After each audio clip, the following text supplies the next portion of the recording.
বাংলাদেশ চলচ্চিত্র শিল্পী সমিতির নির্বাচন ঘিরে শুক্রবার সকাল থেকে রূপালী পর্দার তারকাদের পদচারণায় মুখর হয়ে ওঠে এফডিসি প্রাঙ্গণ। এই যেন সাবেক ও বর্তমান তারকাদের মিলন মেলা। জয় পরাজয় মেনে নিয়ে সবাই মিলে চলচ্চিত্রের উন্নয়নে একসঙ্গে কাজ করবেন এমন প্রত্যাশা তাদের। অন্তত এই নির্বাচন উপলক্ষে সবাই আসে ভোট দিতে, আমরা প্রাণ ভরে তাদের সাথে আলাপ করতে পারি। শিল্পী সমিতির ভোট শিল্পীদের স্বার্থে যাতে কাজ করে, শিল্পীদের উন্নয়নে কাজ করবে, দুস্থ শিল্পী শব্দটা নির্মূল হবে। শিল্পী সমিতির ইলেকশন একদম চমৎকারভাবে হওয়া উচিত। সারা জীবনে এটা আমি এক্সপেক্ট করেছি, যেটা আজকে দেখতে পাচ্ছি আমার ভালো লাগছে। এবারের নির্বাচনে মূলত দুটি প্যানেল প্রতিদ্বন্দ্বিতা করে। একটি প্যানেলের সভাপতি পদে ফাইট ডিরেক্টর ও অভিনেতা আরমান এবং সাধারণ সম্পাদক পদে রুমানা ইসলাম মুক্তি।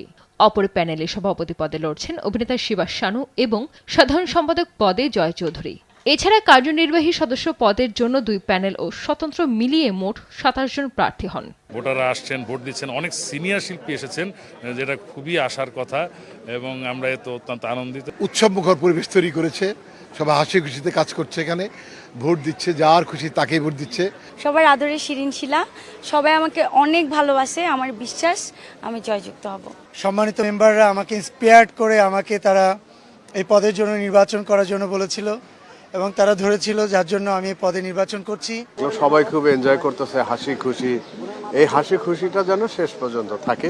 নির্বাচনকে ঘিরে এফডিসি ও এর আশেপাশের এলাকায় জোরদার করা হয় নিরাপত্তা ব্যবস্থা। ভোটের পরিবেশ খুব শান্ত, সুন্দর এবং হৃদ্যতাপূর্ণ।